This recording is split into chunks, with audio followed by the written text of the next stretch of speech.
A mother vanishes from a boat at night. Her husband called it an accident. Police arrested him, then let him go. The evidence doesn't add up. Then, the boat started talking. What really happened that night? This is the Bahamas Vanished Findings Project. Stay with me, because by the time this story ends, you will have heard every detail that exists, every timeline, every version of that night, and you will still not be certain what happened. That is what makes this case different from every other disappearance you have ever heard about, because the story that was given is not impossible. It just does not feel right. And by the end of this, you will understand why a daughter stopped believing her own father, why police made a move, then walked it back, and why this case still has no answer. April 2026, the Bahamas. Not a remote location, not the middle of nowhere, a place people go on vacation, a place that is supposed to feel safe. Lynette Hooker and her husband Brian are on a boat at night. Now stop for a moment. Put yourself there. Small boat, dark water in every direction, no lights close enough to matter. Just you and one other person. That is the moment this story begins. And then, according to Brian, Lynette goes into the water. Gone. Just like that. Now here is where the story starts to feel wrong. Brian says Lynette had the engine keys. Think about what that means. The moment she goes into the water, if she has the keys, the boat cannot move. He cannot go after her. He cannot drive to get help. He is stranded. That is the explanation for why he did not immediately call for help. That is the explanation for why he waited. It makes sense. And that is exactly what makes it so difficult to sit with. Because the most carefully constructed explanations are the ones that answer every question before anyone asks them. He waited until morning, not minutes, not an hour, until morning. Before we go any further, you need to understand who Lynette was, because this story is not just about what happened on a boat, it is about a woman. Lynette knew the water. This was not someone unfamiliar with the ocean, not someone who would panic at the sight of open water.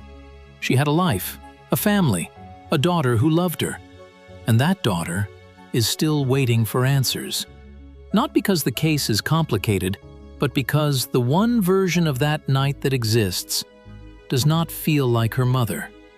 And when a daughter says that, it is not nothing. A daughter knows her mother, knows how she moves, knows how she thinks, knows what she would and would not do. And she is saying, "This does not feel right." I want to ask you something right now, before we go any further. If the only account of the night comes from the person who survived it, how much of it do you trust? Comment trust or doubt, because where you land right now will change by the time this ends. Now here is what changes the shape of everything. Reports mention past tension in this relationship. That is a careful way of saying this was not a simple marriage. Now understand, tension in a relationship is not evidence of anything. Difficult marriages exist, arguments exist, but when a woman disappears from a boat at night and then reports surface about the state of that marriage, the mind begins to place things in a different order. And once you do that, once you rearrange the timeline with that knowledge underneath it, the boat, the keys, the waiting until morning, all of it looks different. Not proven different, but felt different. And in a case with no body, no witnesses, no footage, feeling different is all that exists. Then, police make their move. Brian is arrested. Now, understand what that means in a case like this. Police do not arrest without something. Not in a disappearance. Not when a body has not been found. Not when the only account comes from the person in custody. To make an arrest, Something had to push beyond the story. Something in the timeline, something in the evidence, something in the account itself that did not hold.